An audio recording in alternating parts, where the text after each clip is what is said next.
ഇടുക്കി വണ്ടിപ്പെരിയാറിൽ കാട്ടാന ആക്രമണത്തിൽ തോട്ടം തൊഴിലാളിക്ക് പരിക്കേറ്റു. മൗണ്ട് എസ്റ്റേറ്റിലെ അന്തോണി സ്വാമിക്കാണ് പരിക്കേറ്റത്. ഇയാളെ കോട്ടയം മെഡിക്കൽ കോളേജിലേക്ക് മാറ്റിയിട്ടുണ്ട്.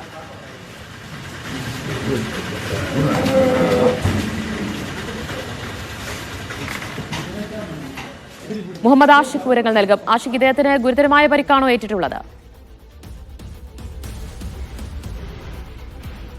ദിവ്യ, ഗുരുതരമായ പരിക്കാണ് ഏറ്റിട്ടുള്ളത് എന്നാണ് നമുക്ക് ലഭിക്കുന്ന വിവരം. പിന്നിൽ നിന്ന് എത്തിയ കാട്ടാന ഇയാളെ ചുഴറ്റി നിലത്തടിക്കുകയായിരുന്നു. സാരമായി പരിക്കേറ്റ് പ്രാഥമികമായി തൊട്ടടുത്തുള്ള ആശുപത്രിയിൽ എത്തിച്ചെങ്കിലും കൂടുതൽ പരിക്ക് ഗുരുതരമായതിനാൽ കോട്ടയം മെഡിക്കൽ കോളേജിലേക്ക് മാറ്റുകയായിരുന്നു. വണ്ടിപ്പെരിയാർ ഈ പറയുന്ന മൗണ്ട് എസ്റ്റേറ്റ് വനമേഖലയോട് ചേർന്ന പ്രദേശമാണ്.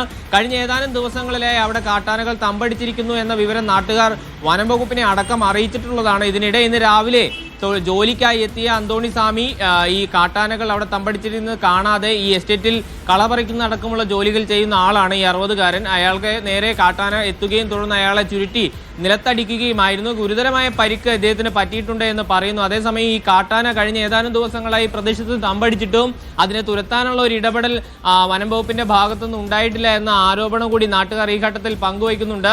സ്ഥിരമായി ആ പ്രദേശങ്ങളിൽ കാട്ടാന വന്നു പോകാറുള്ളതാണ്. പ്രത്യേകിച്ച് തേയിലത്തോട്ടമാണ്. തേയിലത്തോട്ടവും കൂടാതെ തൊട്ടടുത്ത് വനമേഖലയുമുള്ള പ്രദേശമാണ്. നിരവധി തോട്ടം തൊഴിലാളികൾ പ്രതിദിനം ജോലിക്ക് എത്തുന്ന പ്രദേശം കൂടിയാണ്. അങ്ങനെ ഒരു സാഹചര്യത്തിൽ കാട്ടാനെ ഓടിക്കാനുള്ള ഒരു ഇടപെടൽ ഉണ്ടായില്ല എന്ന ആരോപണം നിലനിൽക്കുകയാണ്. അതേസമയം ഈ പരിക്കേറ്റ അന്തോണി 60-കാരനായ അന്തോണി സ്വാമിക്ക് ഗുരുതരമായി പരിക്കേറ്റിട്ടുണ്ട്.